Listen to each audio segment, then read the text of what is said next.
Thanks for joining us today on Aquarian Radio.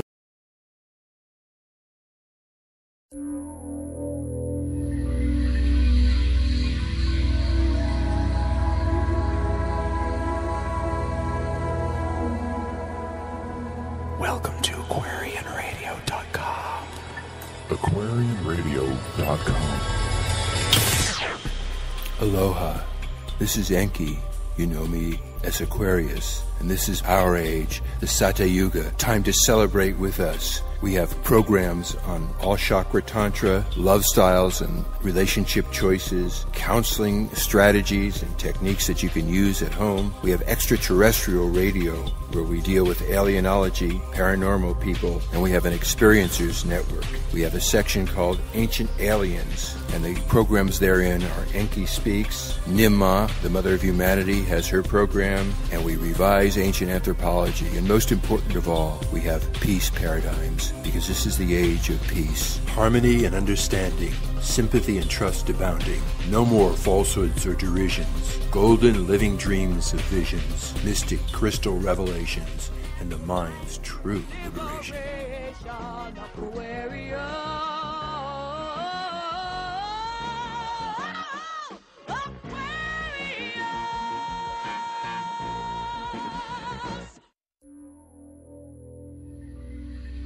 This is Enki. It is I who 300,000 years ago created your race, and 200,000 years ago, it was a lot of fun, made it even better with some of the pretty girls. And it is I who saved you from the flood, and it is I and my beloved Nimma and my son Ningashiga Thoth who are here to help you overcome my runaway son Marduk or Allah, my brother Enlil or Yahweh, and free yourself from all the supposed gods and recognize your own great potential. You have much to teach us, and we, Anunnaki, those of us from Nibiru, welcome full partnership.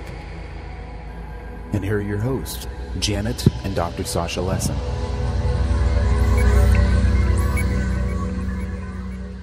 Aloha and welcome to Aquarian Radio at AquarianRadio.com. Today's show is Enki Speaks.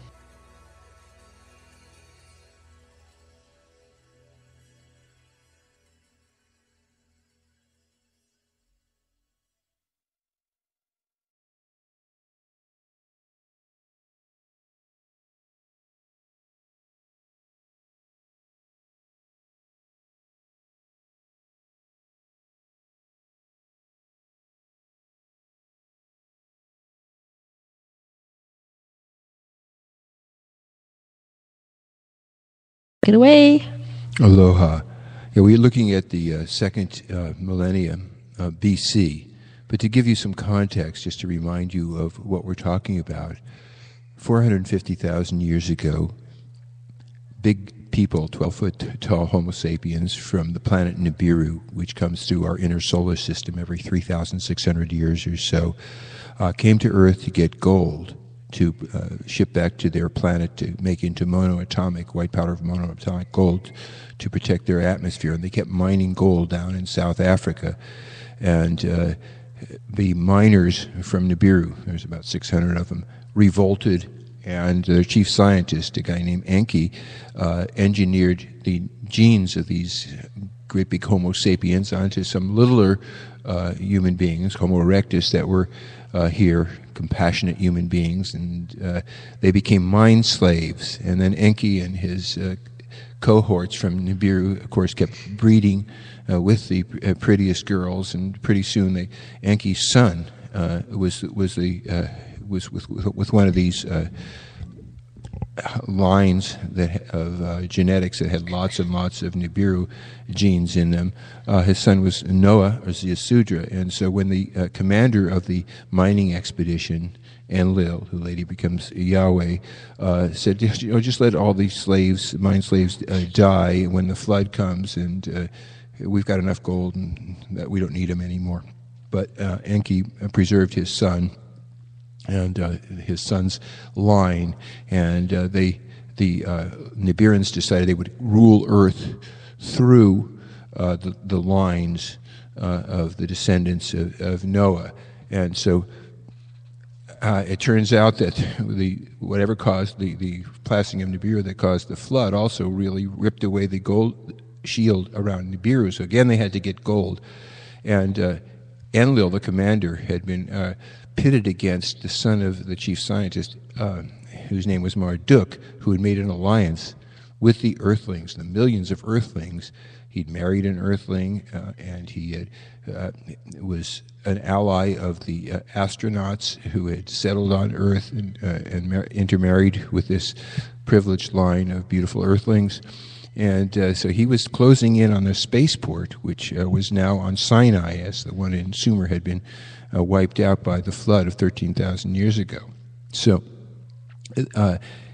his son, Marduk, and his son, Nabu, are closing in on the peninsula, the Arabian Peninsula, the Sinai Peninsula, because what they want to do is get the spaceport. And Enlil, the commander, in the meantime, has started another spaceport up in Nazca, atop the Andes, and he'd sent his champion, Ninurta, the great fighter pilot, to help with that, and his son Adad, Viracocha, to show them how to smelt tin.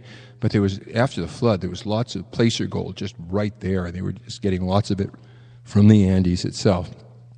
And so Enlil and Ninurta and these guys are away on South America a lot of the time, and Inanna, the commander's granddaughter, goes and the king she ruled through decide to take over, and she has a great big revolution, and Enlil calls his champion back, Ninurta, and Ninurta with his fighter plane and his trained cavalry. He's trained all these guys up in the Zagros Mountains on how to use horses and how to really be an effective cavalry.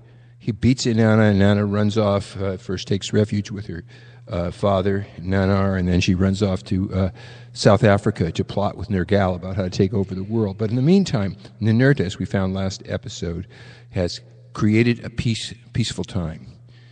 Everybody is working together to make Sumer okay again after all the chaos that Inanna and her kings had caused. But his heart is absolutely not into being an administrator and so forth, and he's always running off in the mountains and surveying this and that and so forth. And so the Enlilites, the commander and his cohorts, decide they're going to take his second son, a guy named Nannar, or Sin, and Nannar has stayed out of all the fights that the Enlilites and the Enkyites have had, and he's always avoided combat. It's just not his trip. He's into business and manufacturing, and his city, is like a wondrous place. It's like that's where people are making stuff.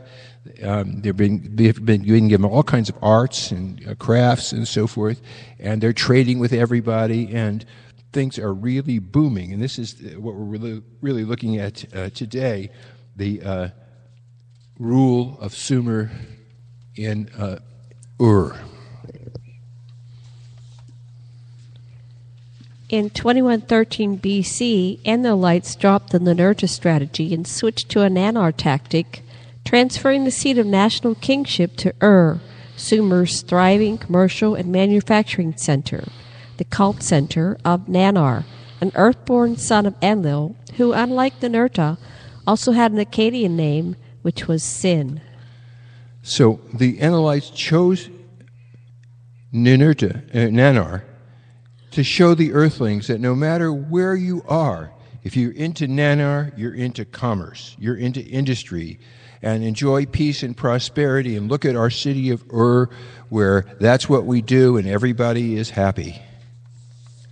Nannar's Earthlings adored him. He bred sheep that made Ur the wool and garment center of the ancient Near East, and developed foreign trade by land and water. His half-Earthling, half-Anunnaki staff and their thousands of subject Earthlings built a navigable and protective canal to Ur's two harbors. The canal separated the temple, palace, and offices on one bank from shops and homes on the other bank. On their bank, merchants, craftsmen, and laborers occupied multi-storied white houses along broad, straight streets. Nannar's temple abode was a great ziggurat, step pyramid, that rose in stages within a walled sacred precinct where a variety of structures housed priests, officials, and servants. One of the buildings within the walled structure was the nighttime abode, within which was the chamber of nighttime pleasures for Nannar. So although Nannar was monogamous and had only one spouse, Ningal, Nannar enjoyed the chamber of nighttime pleasures with pleasure priestesses, these tantrikas, as well as his concubines, and he could have children by all of them.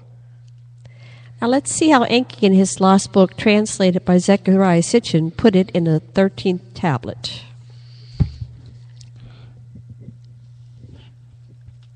Okay. You got it, honey? I'm looking for it. This seems to be a little bit of a mix-up here, but I'm finding it. I think I'm finding it. Okay, I'm going to go to a quick commercial while you find that. Hold on, please.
Nannar without. Okay, I'll just let's just do what this says here. Can we go back to the? Where are you going to go? Can we go back to the first? Yeah, or I'm going to start on two.